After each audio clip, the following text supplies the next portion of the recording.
À l'approche du Ramadan 2019, d'énormes questionnements me traversent et des questionnements spirituels. Clairement, une baisse de foi et même peut-être que le mot est faible. Je me pose et spirituellement, je m'adresse à Dieu. Et c'est assez puissant parce qu'en fait, ce jour-ci, je me rattache à une figure qui est la figure de Khadija. Et je me dis en fait, si Khadija a pu me permettre de me réconcilier à bien des égards avec ma foi et à mettre un peu en difficulté que ce soit les discours islamophobes, est-ce que finalement, je partirais pas à la recherche de ces femmes-ci qui sont toutes ces Khadija oubliées? AVS avec Philippe Robichon.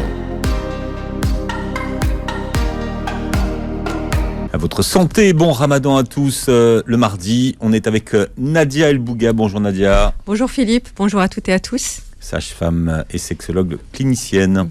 Notre invitée aujourd'hui s'appelle Atika Trabelsi. Bonjour et bienvenue. Bonjour à toutes et tous. Figure de proue du féminisme musulman, cofondatrice de l'association Lalab. Vous êtes aujourd'hui entrepreneuse puisque vous venez de lancer votre maison d'édition. Qui s'appelle Fameuse. Voilà, et en plus, vous lancez un mouvement qui porte son nom là. On espère. En tous les cas, on va faire en sorte que... Vous avez plusieurs vies, mais on est là pour parler de votre vie de féministe, Atika, et vous publiez « À quoi ressemblerait l'islam si toutes ces femmes musulmanes n'avaient pas été oubliées ?» Le titre de votre livre fait référence à une question qui vous a taraudé. J'aime bien le mot taraudé. Mais je crois que vous l'utilisez d'ailleurs dans le livre. Oui, clairement. Le mot est juste. C'est une question qui m'a... pendant longtemps bouleversée spirituellement et à laquelle dans ce livre j'ai tenté d'y répondre déjà pour moi-même personnellement et puis en le rendant public pour toutes ces femmes qui se posent également cette question-ci. À noter que ce sont 15 portraits de femmes connues et moins connues et vous avez profité d'un mois de Ramadan pour d'ailleurs raconter la vie de ces femmes. Ramadan 2019. Exactement, Ramadan 2019, le projet... était encore en jachère, j'ai envie de dire. C'était les prémices, avec à l'époque un projet qui s'appelait Powerhouse Stories, et l'idée était en 2019, je ne sais pas si on rentre dès maintenant dans le détail ou pas. Ah oui. Avril 2019, d'ailleurs, c'est pile poil avril 2019. Avril 2019, c'était ça. Qu'on comprenne la conception de ce livre, la préconception de ce livre. Donc, à l'approche du Ramadan 2019, d'énormes questionnements me traversent et des questionnements spirituels où j'ai l'impression de ne plus vous aviez une baisse de foi. Baisse de foi, oui, clairement, une baisse de foi, et même peut-être que le mot est faible, puisque je remettais en question vraiment mon rapport à l'islam, et je pense que mes engagements féministes me faisaient me poser d'énormes questions à ce sujet, et je m'apprêtais à vivre le mois de Ramadan avec beaucoup de difficultés. Et je le voyais arriver petit à petit, et je me disais en fait, Atika, t'es clairement hypocrite, tu vas le faire, mais spirituellement, ça va être le néant. Et c'était le 22 avril 2019, ce soir, c'était cette journée-ci, je me pose vraiment, et ça faisait longtemps que je l'avais pas fait, puisque en toute sincérité, j'arrivais plus à prier sereinement, etc. Je me pose et spirituellement, je m'adresse à Dieu, et c'est assez puissant parce qu'en fait, ce jour-ci, où spirituellement je suis bouleversée, je me rattache à une figure qui est la figure de Khadija. Et je me dis en fait, si Khadija a pu me permettre de me réconcilier à bien des égards avec ma foi et à mettre un peu en difficulté que ce soit les discours islamophobes ou aussi les discours hyper radical au sein de ma communauté, est-ce que finalement je partirais pas à la recherche de ces femmes-ci qui sont toutes ces Khadija oubliées, pour ne plus avoir à me confronter au volet théologique, puisque j'ai un papa qui est imam, donc c'est difficile d'être légitime sur les volets de la théologie. Et en fait, bien que j'ai lu Asma Ramrabed, j'ai lu toutes ces féministes musulmanes, j'avais du mal en fait avec le volet théologique, et je suis partie sur ce volet historique pour déjà d'une part me réconcilier avec ma spiritualité, et voilà. Et donc ce 22 avril, je me dis que ce mois de Ramadan il va être différent, et que plutôt que de lire le Coran de manière un peu anodine et sans trop de réflexion, je vais chaque soir aller à la rencontre d'une femme musulmane qui va me faire du bien, et une femme des premiers temps de l'islam, parce que les femmes qui ont vécu au premier temps de l'islam, on ne peut pas vraiment remettre en cause leur légitimité, comme on peut nous le faire aujourd'hui avec des femmes où on va nous dire que c'est bida, c'est innovation ce qu'elles font. Donc voilà, je suis partie à la rencontre de ces femmes-ci. Oui, et d'ailleurs, vous le dites très bien dans votre livre, vous dites ça ne remet pas du tout en cause la grandeur de certaines femmes qui vous ont aussi aspiré, comme Olympe de Gouges, comme Simone Veil, comme des femmes plus contemporaines, on va dire. Pour vous, ça a une continuité, ça a un sens, bien au contraire, de partir finalement de Khadija, puisque c'est celle qui ouvre le bal, voilà, à, on verra par la suite d'autres pionnières. Ouais, c'est clairement ça. C'était, en fait, j'avais besoin de me créer des outils et un argumentaire pour justement faire face un peu à toutes les interprétations sexistes et misogynes qui sont faites des textes sacrés. Et comme je le dis, le volet de la théologie, j'arrivais pas à me sentir légitime, et je ne me sens toujours pas légitime sur ce point-ci. En revanche... Mais alors, comment vous faites pour interroger les sources ? Alors, pour interroger les sources, j'ai envie de... Quand je dis je me sens pas légitime, c'est que je pars du principe qu'on n'a pas forcément... En tant que femme musulmane, on va être au cœur de plusieurs difficultés. Si j'ai vécu cette crise en 2019, pour moi, elle résulte de deux choses. La première, c'est ce sentiment, en fait, on a posé notamment les textes religieux et la théologie comme étant un précieux, le domaine sacré, notamment des hommes savants, etc. Donc c'est très difficile en tant que femme musulmane de se positionner et surtout de faire entendre nos voix sur ces domaines-ci. Et on peut même le voir avec Asma Lamrabet qui a fait des années et des années d'études et qui malgré ça a sa parole qui est remise en question constamment. Ou Amina Wadoud. Amina Wadoud. Il y a énormément de femmes et leur parole est constamment questionnée. La deuxième chose, c'est la question du blasphème. C'est-à-dire qu'en islam, en tant que femme musulmane, et pas que, même les hommes sont concernés, quand on s'apprête en fait à questionner ou à faire part de nos doutes, on va soit nous renvoyer vers la question du blasphème, mais au-delà de ça, ça veut dire que ça va poser un blocage. On n'osera même pas accepter ces questionnements et ces doutes, parce que quelque part, on aura le sentiment, est-ce que finalement je suis une musulmane accomplie, sincère, est-ce que je suis pas en train de blasphémer, et donc voilà, il y a tout ce volet-ci, et c'est pour ça que je dis que pour moi, chaque femme et même les hommes de manière générale ont un prisme qui vont leur permettre de se sentir plus à l'aise spirituellement. Moi, ma volonté, elle n'est pas de renvoyer, balader tous les textes, elle n'est pas là, elle est de m'offrir une spiritualité qui est apaisée et d'offrir aux femmes qui le souhaitent une spiritualité apaisée également. Et c'est quelque chose qui nous est directement offert finalement par le divin et par le prophète lui-même, puisque l'ijtihad, à preuve du contraire, certains plutôt ont décidé de fermer cette porte alors qu'elle n'a aucunement été fermée par le prophète sallallahu alayhi wa sallam. Alors l'ijtihad pour tout le monde. L'ijtihad, c'est l'effort de réflexion justement sur les textes scripturaires et au sens large, c'est-à-dire l'interprétation coranique, donc l'exégèse en elle-même, mais également l'herméneutique au sens large, c'est-à-dire aussi les propos du prophète sallallahu alayhi wa sallam, les hadiths du prophète sallallahu alayhi wa sallam. Avec l'importance notamment du contexte historique, etc. Exactement. Qui est à prendre en compte. Et je salue au passage le collectif Moussawa. C'est un collectif de féministes musulmanes internationales. Donc elles sont vraiment dans de nombreux pays, et notamment les pays où la charia est encore en vigueur, pour justement faire valoir les droits des femmes musulmanes à travers cet effort d'ijtihad. Tout à fait. De la Malaisie jusqu'aux États-Unis. Exactement. En passant par l'Europe. La question est de savoir, est-ce qu'on peut aujourd'hui questionner le sacré ? Et si on peut, comment le questionner pour ne pas être accusé de blasphème ? Alors à mon sens, on le peut, parce qu'en plus l'islam est une religion qui nous invite en fait à être en relation directe. On a cette chance en islam de pouvoir de ne pas avoir de clergé, donc de pouvoir entrer en relation, de questionner le divin directement. Et c'est notamment les premières révélations. Iqra, ça nous invite à lire, et par Iqra, on le traduit par lit, mais c'est beaucoup plus profond. C'est récite. Questionne-toi, récite. Oui, c'est en fait en réalité la notion, elle est celle de la réflexion et du savoir. Tout à fait. Et à partir de là, pour moi, c'est vraiment mon regard. Une fois de plus, comme je le dis, ce livre-ci, c'est une quête personnelle, c'est une quête spirituelle personnelle dans un premier temps. C'était vraiment de me dire comment moi, en tant que femme musulmane, je me crée des outils, et notamment un argumentaire pour faire face à ces injonctions sexistes auxquelles je fais face au sein de ma communauté, mais pas que, parce que, comme je le dis dans l'avant-propos de mon livre, ce que je dis dans ce livre n'a aucunement pour finalité d'être instrumentalisé à des fins islamophobes, en nous pointant du doigt les hommes musulmans, en nous disant... Et des dents, on peut le dire. Et des dents aussi, ouais. Regardez, ce sont des machistes. La question, elle n'est pas là. La question, elle est celle de l'émancipation des femmes musulmanes et de la réappropriation, en tant que femmes musulmanes, de nos spiritualités. Alors justement, Atika, vous dites quelque chose de très important, c'est que finalement, en tant que jeune fille, les modèles qui sont apportés, et qui sont toujours apportés d'ailleurs, sont des modèles masculins. Donc on parle du prophète sallallahu alayhi wa sallam, mais on parle aussi des sahaba qui sont autour, alors que finalement, des modèles féminins, on en a en pagaille, à l'appel, effectivement. Et ces modèles ne sont pas mis en exergue, finalement, à travers l'histoire, les histoires arabo-musulmanes. Exactement. Il y a deux choses qui sont fascinantes. La première, c'est effectivement, on a beaucoup d'histoires d'hommes, mais en fait, on a aussi des histoires de femmes. Mais la problématique des histoires de femmes que l'on a, c'est que ce sont souvent des histoires de femmes par procuration ou par filiation. Ça va être les filles d'eux, les sœurs d'eux, les femmes d'eux.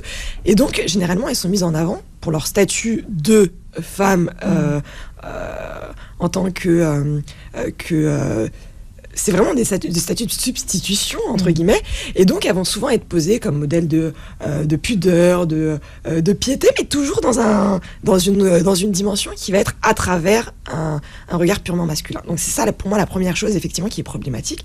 Et on a aussi beaucoup d'histoires d'hommes. Mais quand on se penche, et en 2019, j'ai été fascinée, quand on se penche un petit peu sur la question, le nombre de femmes qui ont fait l'histoire de l'islam, et notamment qui ont contribué à l'essor et au développement de l'islam, et dont on ne parle pas, c'est incroyable. Et je vais citer notamment un exemple qui est un livre du Cheikh, donc c'est un historien anglais qui s'appelle Cheikh Nadoui, qui a écrit un livre. Il s'est donné pour mission en 2005 de partir à la recherche des femmes musulmanes qui ont contribué à la jurisprudence, tout ce qui est hadith, etc. Il pensait que ce serait plié en quelques mois.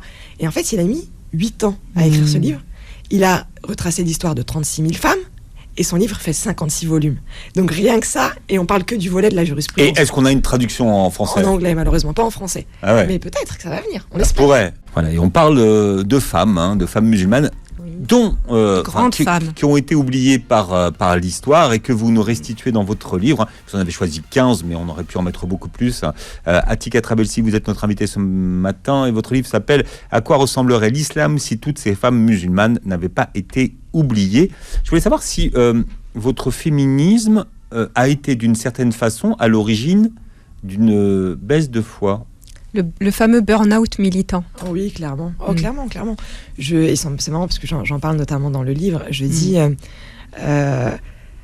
ce moment où en fait le féminisme, j'en suis arrivée à un moment où, et en plus, c'est-à-dire que c'est ça qui est puissant, c'est que entre guillemets, spirituellement, on me menaçait, on me disait, en fait, avec toutes tes questions féministes, tu vas t'éloigner de l'islam, c'est un danger, des sources. Et donc, en fait, quand je suis arrivée en 2019 à ce néant spirituel, je me questionnais aussi sur est-ce que finalement je suis pas responsable de ce qui est en train de m'arriver, parce que, le questionnement. Et en fait, quelque part, la réponse, elle est que je pense que c'est mon féminisme aujourd'hui qui m'a permis de m'aligner spirituellement. Parce que j'en suis arrivée à rendre mes questionnements légitimes, et notamment mes questionnements féministes légitimes, et que j'ai réussi, grâce à ces derniers, à trouver un certain équilibre, dans le sens où ces figures de femmes qui ne m'avaient jamais été comptées auparavant, finalement m'ont permis... Sauf Khadija, bien sûr. Khadija, c'est différent. Mais pas sous le prisme où elle l'aborde dans son livre. C'est que Khadija, de la manière dont on me l'a présentée quand j'étais petite, c'était une fois de plus un modèle de substitution. Et oui, certes, on nous disait que Khadija était une grande commerçante et qu'elle était la patronne du prophète Mohammed. Mais au-delà de ça, en fait, en retraçant l'histoire de Khadija, j'ai appris plein de choses. J'ai appris que Khadija, en fait, elle avait déjà eu 2 mariages avant de se marier avec le prophète lui-même, qu'elle avait des enfants, qu'elle avait fait le choix de divorcer, qu'il y avait aussi eu un décès de l'un de ses conjoints, et qu'au-delà de ça, c'est elle-même qui va demander sa main. Il y a plein de choses qu'on ne m'avait jamais présentées. Et c'est-à-dire que finalement, je redécouvre l'histoire de Khadija, en fait. Et c'est d'autant plus puissant parce que oui, je savais que c'était une femme inspirante, oui, je savais que c'était une grande femme, mais en prenant conscience de toutes ces histoires-ci, je prends aussi conscience qu'il y a tout un pan de l'histoire de Khadija qui n'a pas été volontairement partagé. Et qu'au final, parce qu'on est dans une époque où on étiquette, donc on a des termes comme ça à l'emporte-pièce, parce qu'on a besoin de situer les gens, mais finalement, Khadija était féministe en fait, clairement, à son époque. Clairement, et c'est ça aussi qui est intéressant parce que il y a une autre... c'est très manichéen, la manière dont j'ai appris l'islam, et avec la jihriya, avant l'islam, l'anté-islam, c'était un petit peu c'était sombre, et puis l'islam est arrivé. Et en fait, quand on retrace l'histoire, et même l'histoire de Khadija, avant l'arrivée de l'islam, on se rend compte que c'était une femme qui, mine de rien, dans son contexte familial, avait déjà un statut bien spécifique, bien ancré. C'était une femme qui était l'une des femmes les plus riches du Hijaz. Et donc, en fait, il y a les questionnements d'ordre spirituel et toutes les questions féministes qui rentrent en jeu, mais il y a aussi, du coup, quand je découvre ces histoires, des histoires un peu plus historiques et plus profondes. Et là, je suis en train de lire en ce moment le livre de Titiou Lecoq sur les grandes oubliées, pourquoi les femmes ont été oubliées de l'histoire. Et c'est fascinant parce qu'elle retrace de la préhistoire jusqu'à aujourd'hui. Effectivement, on a aussi tout un discours qui est axé. Mais l'oubli est récent. C'est quoi, 2 siècles, enfin, des femmes. À quel moment est-ce que les femmes disparaissent de la photo, on va dire, en islam? Elles n'ont pas toujours été oubliées. Je pense c'est quoi, le 19e, c'est... la disparition des grandes femmes. La disparition des grandes femmes. Je pense que... juste après l'âge d'or musulman. 15, 16... Moi, je dirais même, très sincèrement, avant. Vous croyez que c'était avant? Moi, je pense que c'était même avant, parce que ces grandes figures de l'islam, on en entend parler au XIVe siècle, XVe siècle, mais ça reste, ce n'est pas non plus, elles ne sont pas érigées en modèle. Après, ça va dépendre typiquement des pays. Il est vrai que... et notamment la figure de Maleh Hayati en Indonésie, elle est... aujourd'hui, il y a des hôpitaux, il y a des qui portent son nom. Oui. Donc je pense qu'il y a... C'est ma préférée du livre, pour des tas de raisons. Ah bah oui, forcément. La fille la petite fille du fondateur du sultanat d'Aceh, de Banda la d'Aceh. Première femme amirale de l'histoire, quand même, il faut le dire. Non, et en plus, au-delà de ça, elle crée... son armada, elle a une armada de femmes, de veuves. Voilà.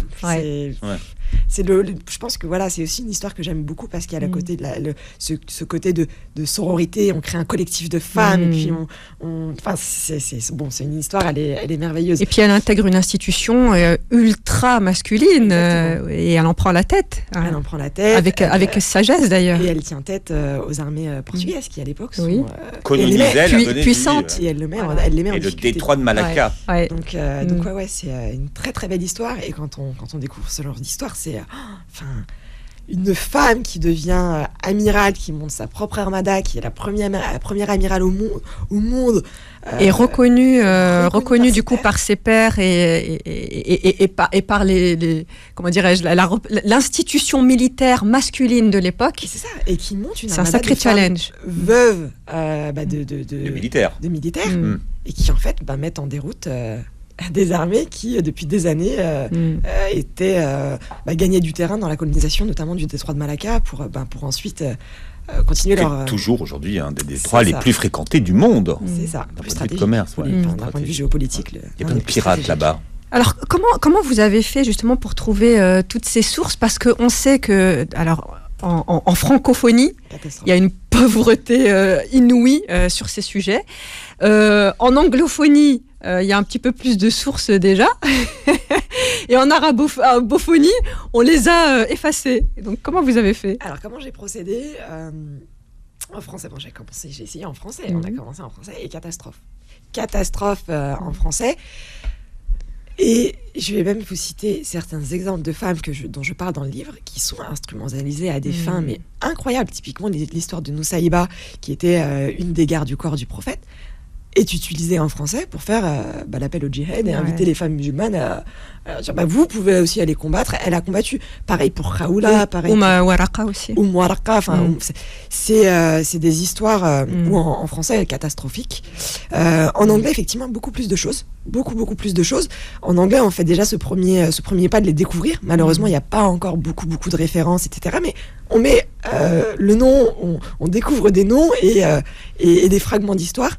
Et donc, j'ai effectivement eu la chance après de creuser, et effectivement, que ce soit Moussawa, il y a pas mal d'associations féministes anglophones, qui notamment américaines et britanniques, qui ont beaucoup travaillé sur le sujet. Et après, effectivement, j'ai aussi eu quelques textes en arabe, en malais aussi. En malais, il y a beaucoup de choses en malais. Et donc, certaines amies m'ont aidé pour de la traduction quand je trouvais des textes que j'arrivais pas à traduire. De temps en temps aussi, j'essayais de me rapprocher au plus près de traduction. Donc voilà. Et puis, ce livre, c'est vraiment une première approche. On se rend compte que c'est des biographies qui vont faire 7-8 pages par femme.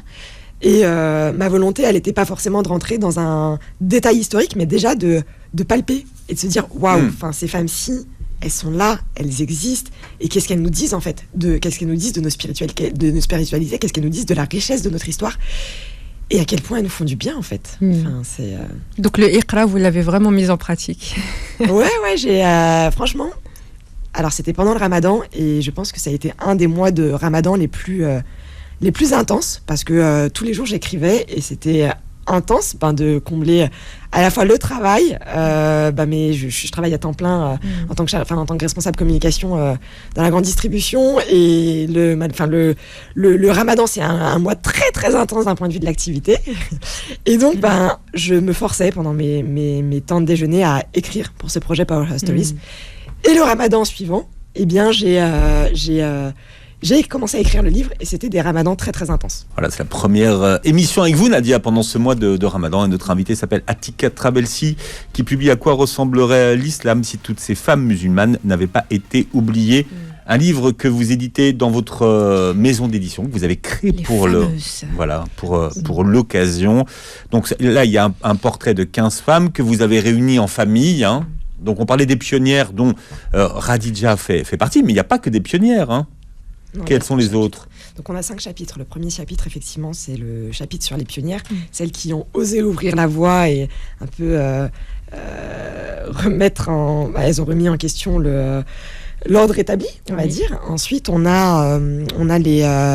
Alors, il y a la fameuse Waraka. Alors bon, expliquez-nous... Dans les conquérantes, dans les pionnières. Dans les pionnières, mais on dit que c'est la première qui a dirigé la prière, Alors, en fait, ce qui est intéressant, c'est qu'Oumou Waraka a fait vraiment partie des premières croyantes de l'islam. Clairement, Oumou Waraka vit à Médine et se convertit à l'islam avant même que le prophète n'arrive à Médine. Donc, c'est-à-dire qu'elle fait vraiment partie des premières croyantes de l'islam. Et ce qui se passe, c'est que quand on a l'arrivée du prophète à Médine suite aux persécutions à la Mecque, Oumou Waraka est très proche du prophète, se donne aussi pour mission de mémoriser un petit peu toutes les révélations, etc. Et assiste très fréquemment à des cercles de connaissances en sa compagnie. Donc déjà, on peut remettre en question la non-mixité en islam entre les femmes et les hommes, puisque Oumou Waraka était très souvent au sein du foyer du prophète, pour apprendre à ses côtés. Ensuite, ce qui se passe, c'est que la communauté grossit à Médine, et petit à petit, ce qui se passe, donc le prophète nomme des personnes qui le jugent impliqués et proches de lui comme étant des guides spirituels. Et il dit à Oumou Waraka, tu vas au sein de ton quartier être celle qui va diriger. Et donc il fait de son foyer un foyer de savoir et aussi un foyer de prière. Et donc il met à disposition un muezzin pour faire l'appel à la prière. Ce que l'on peut en comprendre, c'est qu'effectivement Oumou Waraka aurait été la première femme imam à diriger des prières, et notamment au sein de son foyer qui devient une mosquée. On a tout un tas de questions. Alors, après, les questions vous disent oui, mais c'était au sein de son foyer. Parce que vous dites deux choses. Vous dites qu'effectivement, on sait qu'un mot en arabe a plusieurs sens. C'est le mot dar, là. Et que dar, c'est pas uniquement le beit, au sens de maison, mais c'est aussi le quartier. Et vous vous questionnez d'ailleurs en disant, si le prophète sallallahu alayhi wa sallam a mis à disposition un muezzin, pourquoi dans ce cas-là n'avoir cette interprétation de cloîtrer l'appel à la prière uniquement à son foyer ? En fait, c'est ça qui est intéressant, c'est qu'il y a consensus. Pour le coup, les savants ne vont pas dire qu'elle n'a pas existé. Il y a consensus sur le fait, effectivement, qu'elle a pu diriger des prières. Mais il y a là où c'est divergence sur est-ce qu'elle a dirigé que pour des femmes. Et en plus, il y a aussi consensus sur le fait qu'elle ait dirigé pour des hommes, puisqu'on nous dit c'est pour les femmes de son foyer et les esclaves qui y vivaient. qui sont des hommes. Mais bon, et c'est aussi intéressant parce qu'on peut même questionner au-delà, parce que l'esclavagisme était aussi quelque part remis en question. Donc, quelle est la nature d'un esclave, bien qu'il soit homme, etc. Donc, la question, elle est plus profonde. Et certains vont nous dire, c'était Dari, donc sa maison.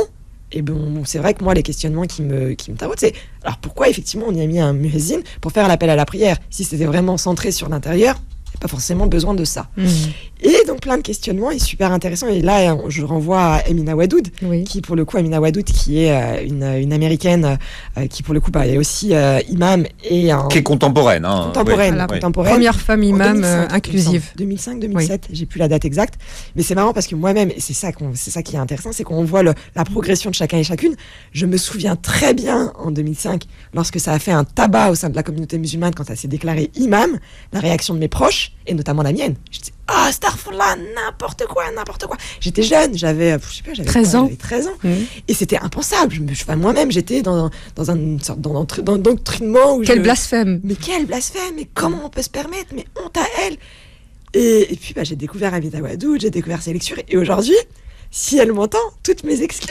J'ai contribué à son cyberharcèlement. Si elle veut venir à l'émission, she's very welcome. Voilà, donc oui, et d'ailleurs, son livre a été traduit récemment. Donc ouais, il est accessible en français sur ce pan-ci, et ça mérite d'être lu. D'être consulté, tout à fait. Moi, il y a une autre femme aussi qui m'a marquée. Alors, du coup, dans le volet des femmes scientifiques, c'est Maryam al-Astrolabi. Alors effectivement, ça sent l'astrolabe. Voilà, exactement. En fait, alors je vais vous laisser en parler, mais là, précisément, elle cristallise à elle seule finalement ce que vous nommez, qui a été conceptualisé, l'effet Mathilda. Ouais. C'est-à-dire l'effet Mathilda, c'est comment finalement les femmes qui ont contribué dans le domaine scientifique sont tout bonnement invisibilisées, ou alors les recherches qu'elles ont pu faire sont minimisées ou attribuées à des hommes. Attribuées à des hommes, parce que pour l'astrolabe, c'est attribué à des hommes. Hein. C'est ça. Et donc, en fait, ce qui est intéressant dans l'histoire de Maryam el-Astrolabi, c'est qu'on arrive sur l'histoire d'une femme qui vit au Xe siècle, et qui, en fait, déjà grandit dans une famille de scientifiques. De mathématiciens. Puisque son père, son grand-père étaient déjà des érudits en ce domaine. Ce qui est aussi intéressant, c'est qu'il la forme, il l'accompagne dans ce domaine-ci. Et puis, lui font naître en elle cette petite passion pour scientifique. Ouais. Et en fait, elle travaille ensuite au service notamment de certains califes, etc. Et ce qui se passe, c'est qu'elle est à l'origine de découvertes qui permettront d'améliorer, de concevoir l'astrolabe. Et l'astrolabe, c'est un outil qui, à l'époque, est super important, parce que c'est cet outil qui va nous permettre de savoir la direction de la Qibla, dans quel sens on prie, etc. Et elle va faciliter plein de choses. Et il est vrai que clairement, en fait, elle a été oubliée. Récemment, on l'a de nouveau nommée. Il me semble que c'était que je dise pas de bêtises. Alors, ce qui est étonnant, justement, c'est que moi, j'ai questionné mon père, puisqu'il a fait des études en langue arabe, et je lui ai demandé s'il la connaissait. Et il me dit, non, je la connais pas du tout. Je lui ai dit, figure-toi que c'est une femme qui comment dirais-je, était une grande scientifique à l'époque des grands mathématiciens. Khawarizmi, je lui ai même pas encore dit Khawarizmi, il m'a dit à l'époque de Khawarizmi, j'ai dit oui, exactement. Donc tu connais le Khawarizmi, Abou Kamil, que vous citez dans le livre. Par contre, personne ne connaît Maryam al-Astrolabi. Moi je connais Kamil, mais enfin bon. Et en fait, elle résolvait à l'époque des calculs très compliqués, notamment dans la conception de certains bâtiments de l'époque. Et on sait l'architecture, la grandiosité de l'architecture de cette époque-là. Comment est-ce qu'on a pu invisibiliser une telle femme ? Une telle femme, clairement. Et c'est marrant parce qu'on en parlait, mais même l'émir d'Alep, au final, en a fait d'elle sa salarié. En fait, il l'a embauchée quand il a vu les compétences qu'elle avait, et il l'a aussi financée, c'est-à-dire qu'il l'a pris sous son aile, en lui disant quelque part aussi, je pense qu'il y a une forme de mentoring, on dirait aujourd'hui. Après, du coup, c'est ça qui est intéressant. C'est que je ne sais pas à quel point c'est du mentoring ou à quel point c'est du... La récup. De la récupération, ouais. Parce que... Est-ce que le mentoring est de la récup? On ne sait pas. Ouais. Mais ce qui est intéressant, c'est qu'elle a tout de même été valorisée à cette époque-là, parce que, en fait, finalement, c'est pas son genre qu'on voyait, mais c'était la capacité scientifique qu'avait cette femme de résoudre des équations complexes. Et pour autant, l'historiographie arabo-musulmane n'a fait ressortir que les deux grands mastodontes mathématiciens que l'on connaît. C'est ça, mais c'est hyper intéressant et c'est comme... j'ai envie de dire, on a la même problématique dans le juridique, avec notamment l'imam Shafi'i qui a été formé par une femme. Exactement. Et moi, j'ai entendu parler de Shafi'i des fois, mais jamais de la femme qui l'a formé. Exactement. Voilà. Qui s'appelle comment? Est-ce que vous savez? Je vais vous dire ça tout de suite parce que j'ai fait un post sur elle Il récemment. y a le cher Google qui parfois est bien. Alors après, bien on pratique. on le sait d'ailleurs en termes de spiritualité. Hein, vous citez une des femmes qui est l'une de mes références, et je pense ad vitam aeternam, c'est Rabia al-Adawiya, qui a été quand même une référence spirituelle à son époque, et des grands maîtres que l'on connaît dans l'histoire se sont référés à elle dans leur parcours et dans leur cheminement spirituel. Donc pourquoi cette invisibilisation, pourquoi cette minimisation alors que elles ont contribué à l'essor finalement de notre histoire. Clairement. Rabia al-Adawiya, pour moi, c'est une de mes coups de cœur aussi. Et donc, on va rendre hommage à cette femme, donc Saïda Nafissa, qui a formé l'imam Shafi'i et l'imam Ibn Hanbal, qui sont deux sommités, en fait. Bah oui. Donc voilà. Ah, derrière chaque grand homme. Là, si je peux vous énerver, je termine l'émission comme ça. Ah, derrière chaque grand homme, il y a une femme. Et là, on se dit, purée, il a rien compris. C'était le gars là. En tout cas, ces femmes ont changé votre référentiel, Atika. Alors, Nadia, montrez le livre d'Atika puisque l'émission est finie. Alors, vous pourrez revoir la vidéo. Il faut non seulement le lire. C'est vraiment le livre. Vous savez, quand il y a des livres qui me touchent et qui me marquent, je le dis et je le répète. Et c'est pas de la pub. Atika ne m'a pas payé. Je vous dis tout de suite. Pas encore. Voilà. Pas encore. Non, je vous dis tout de suite, c'est fondamental. Ma fille qui a 13 ans commence à le lire et c'est important justement de le faire lire à nos filles et à nos fils. Pourquoi ? Parce que ce qui les construit, c'est justement aussi de prendre en compte ces femmes qui les ont construits, qui ont construit leurs ascendants. Bien, alors vous réécoutez l'émission en podcast sur beurrefm.net et vous verrez la vidéo donc sur notre chaîne YouTube. Merci à Tika d'avoir été avec nous. Nadia, on vous dit rendez-vous la semaine prochaine. Passez un bon mois de Ramadan sur Beurre FM.